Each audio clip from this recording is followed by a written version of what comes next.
Hello बच्चों, welcome to online video classes. आज हम पढ़ेंगे द्वादश पाठ चित्रकूटम। द्वादश पाठ चित्रकूटम। चित्रकूट के बारे में आप सब लोग जानते हैं। यह चैप्टर पूरा चित्रकूट के विषय में बताया गया है।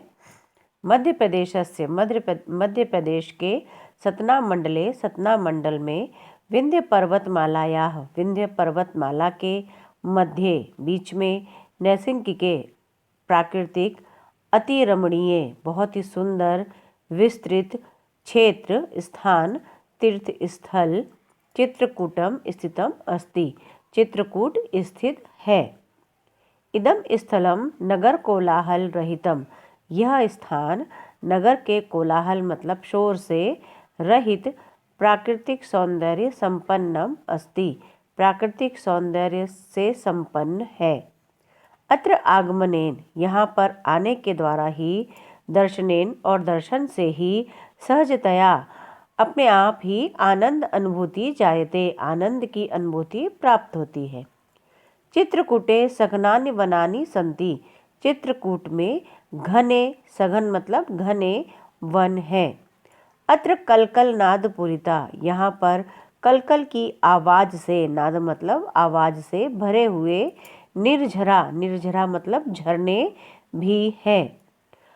सर्वत्र हरितिमा राजते। सभी जगह हरियाली, हरितिमा मतलब हरियाली विराजमान रहती है।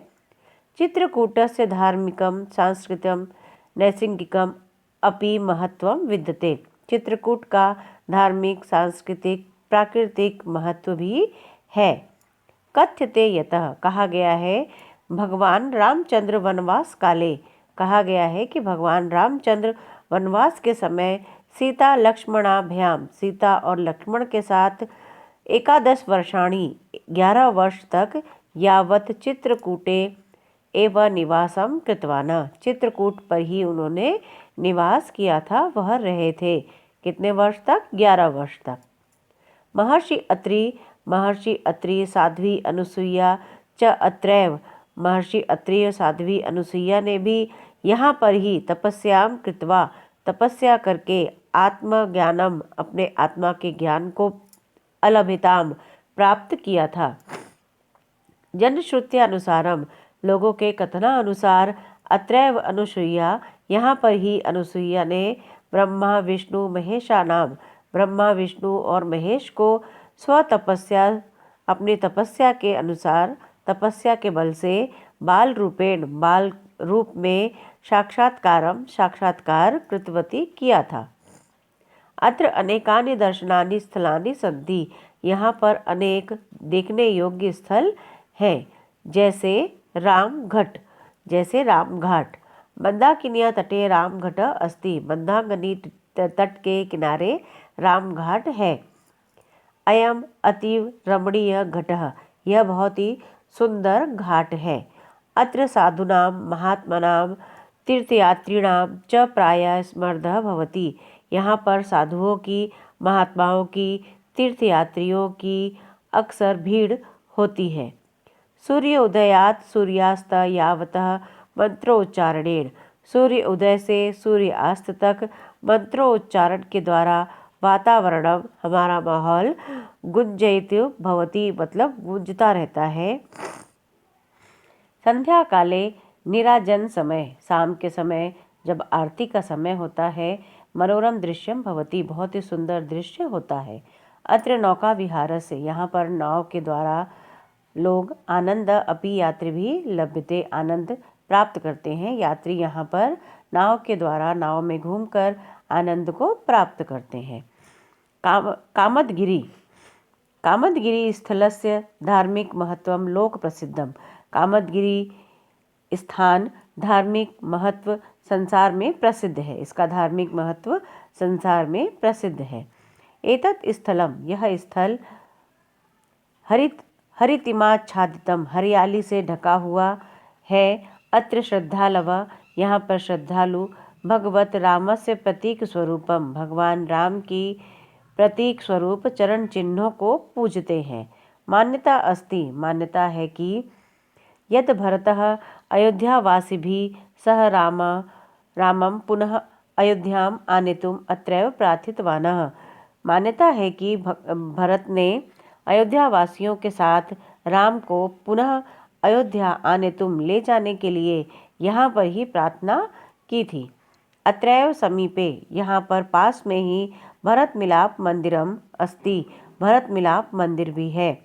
कामदगिरे प्रदक्षिणा जने क्रियते, कामदगिरी की लोग परिक्रमा भी करते हैं। जानकी कुंडम, जानकी कुंड, राम घाटात नाति दूरम एवं जानकी कुंडम अस्ति। राम घाट से पास में ही जानकी कुंड है। अत्र नौकया अपि गंतुम शक्यते, यहाँ नाव के द्वारा भी जाया जा सकता है। अत्र मंदाकिन्या शांतम जलम अतीत स्मृति पूरितम, यहाँ पर मंदाकिनी का शांत जल अतीत मतलब प्राचीन, स्मृति मतलब यादों से भरा हुआ स्थिर के समान दिखाई देता है। वनवासे सीता, वनवास में सीता अत्रैव स्नानम करोति स्म, वनवास काल के समय सीता यहीं पर स्नान करती थी। अतएव एतस्य नाम जानकी कुंडम इति प्रसिद्धम, इसलिए इसका नाम जानकी कुंड प्रसिद्ध है। अनुसुईया आश्रम, सघनम वन मध्ये अनुसुईया आश्रम विद्यते, घने वन के बीच में अनुसुईया आश्रम है। अत्र पक्षिणा कलरव, यहाँ पर पक्षियों का कलरव, निर्झर झरझर ध्वनि और झरने की ध्वनि, शीतल वायु च मनासि रंजयति, शीतल वायु मन को प्रसन्न करती है। मंदाकिनिया उद्गम स्थलम एतदेव, मंदाकिनी का उद्गम स्थल भी यहाँ से ही है। अत्र ब्रह्मा विष्णु महेश अत्रि अनुसुईया दया तपस्याम अकुर्वना, यहाँ पर ब्रह्मा विष्णु महेश अनुसुईया अत्रि इन्होंने सबने यहीं पर से ही तपस्या यहाँ पर प्राप्त करी थी। स्फटिक शिला, जानकी कुंड समीपे, जानकी कुंड के पास में ही विशाल शिला दर्शनीय वर्तते, विशाल शिला देखने योग्य है। अत्रैव जयंत काक रूपेण सीताचरणे, यहाँ ही जयंत ने कौवे का रूप धारण करके सीताचरणे, सीता के पैरों में चंचु प्रहारम कृतवाना, चोंच से प्रहार किया था। इति प्रसिद्धम, ऐसा प्रसिद्ध है। गुप्त गोदावरी, चित्रकूटतः, चित्रकूट से 5 कोश दूरम, 5 कोश दूर, नैनाभिरामम, आँखों को आराम देने वाला सौंदर्य युक्त गुप्त गोदावरी स्थलम वर्तते, गुप्त गोदावरी स्थल है। अत्र द्वय नैसिंगिके गुहे सतह, यहाँ पर 2 प्राकृतिक गुफाएं हैं। अत्र निरंतरम जलम प्रवहति, यहाँ पर लगातार जल बहता रहता है। हनुमान धारा, अत्र उच्च स्थलात् जलम पतति, यहाँ ऊंचे स्थान से जल गिरता है। जलप्रपातः अत्र खलु दृष्टव्य एवं, जलप्रपात यहाँ निश्चित ही देखने योग्य है। लंका दहनांतरम, लंका दहन करने के बाद, राम की आज्ञा से, हनुमान ने अत्रैव यहाँ पर ही शीतलत्वम, शीतलता प्राप्त करी थी। अतः एतस्य नाम हनुमान धारा इति जनश्रुति, इसलिए इसका नाम हनुमान धारा है, ऐसा लोगों का कहना है। ग्रामोदय विश्वविद्यालय, ग्रामोदय विश्वविद्यालय अत्र राष्ट्र सेवकेन, यहाँ राष्ट्र सेवक नानाजी देशमुखेन, नानाजी देशमुख के द्वारा ग्रामो उद्धार भावनया, गांव के उद्धार की भावना से नवीन प्रकल्प, नया विभाग स्थापित किया गया। चित्रकूट ग्रामोदय विश्वविद्यालय, चित्रकूट ग्रामोदय विश्वविद्यालय सांप्रतम, आजकल, वह महात्मा गांधी ग्रामोदय विश्वविद्यालय, महात्मा गांधी ग्रामोदय विश्वविद्यालय के नाम से, इति नामना प्रसिद्धम, इस नाम से प्रसिद्ध है। अत्र प्राकृतिक चिकित्सा प्रकल्पः अपि वर्तते, यहाँ पर प्राकृतिक चिकित्सा विभाग भी है। कृषि अनुसंधान कार्येषु, कृषि में अनुसंधान कार्यों में अत्र महती प्रगति दृश्यते, यहाँ पर महत्वपूर्ण प्रगति दिखाई देती है। बेटा अब मैं आपको एक बार हिंदी में और समझा देती हूँ। मध्य प्रदेश के सतना मंडल में विंध्य पर्वतमाला के बीच में प्राकृतिक सुंदर स्थान तीर्थ स्थल चित्रकूट स्थित है। यह स्थान नगर के कोलाहल से रहित प्राकृतिक सौंदर्य से संपन्न है।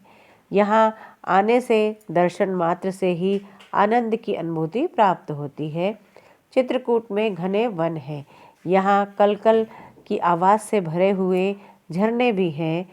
सभी तरफ हरियाली है। चित्रकूट का धार्मिक, सांस्कृतिक और प्राकृतिक महत्व भी है। कहा जाता है कि भगवान राम के वनवास काल में सीता और लक्ष्मण के साथ वह 11 वर्ष तक यहाँ पर चित्रकूट पर ही उन्होंने निवास किया था। महर्षि अत्रि, साध्वी अनुसुईया ने यहाँ पर तपस्या करके अपने आत्मज्ञान को प्राप्त किया था। लोगों के कथनानुसार यहाँ पर ही अनुसुईया ने ब्रह्मा, विष्णु, महेश को अपनी तपस्या के बल से बाल रूप में साक्षात्कार किया था। यहाँ अनेक देखने योग्य स्थान भी हैं, जैसे रामघाट। मंदाकिनी तट के किनारे रामघाट है। यह बहुत ही सुंदर घाट है।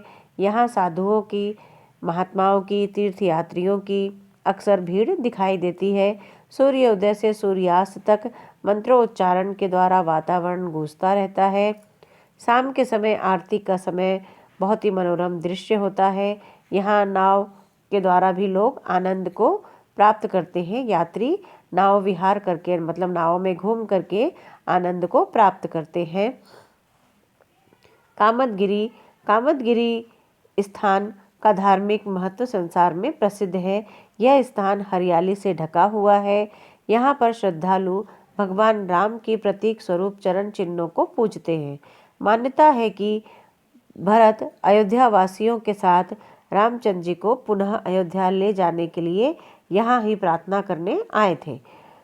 यहाँ पर ही पास में भरत मिलाप मंदिर भी है। कामदगिरी में लोग परिक्रमा भी करते हैं। जानकी कुंडम, रामघाट से पास में ही जानकी कुंड भी है। यहाँ नाव के द्वारा भी जाया जा सकता है।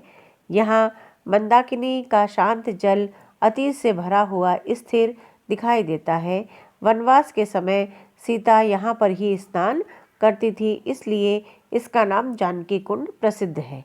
अनुसुईया आश्रम, घने वन के बीच में अनुसुईया आश्रम है। यहाँ पक्षियों का कलरव, निर्झर झरझर झरने की ध्वनि, शीतल वायु मन को प्रसन्न करती है। मंदाकिनी का उद्गम स्थल यहाँ से ही है।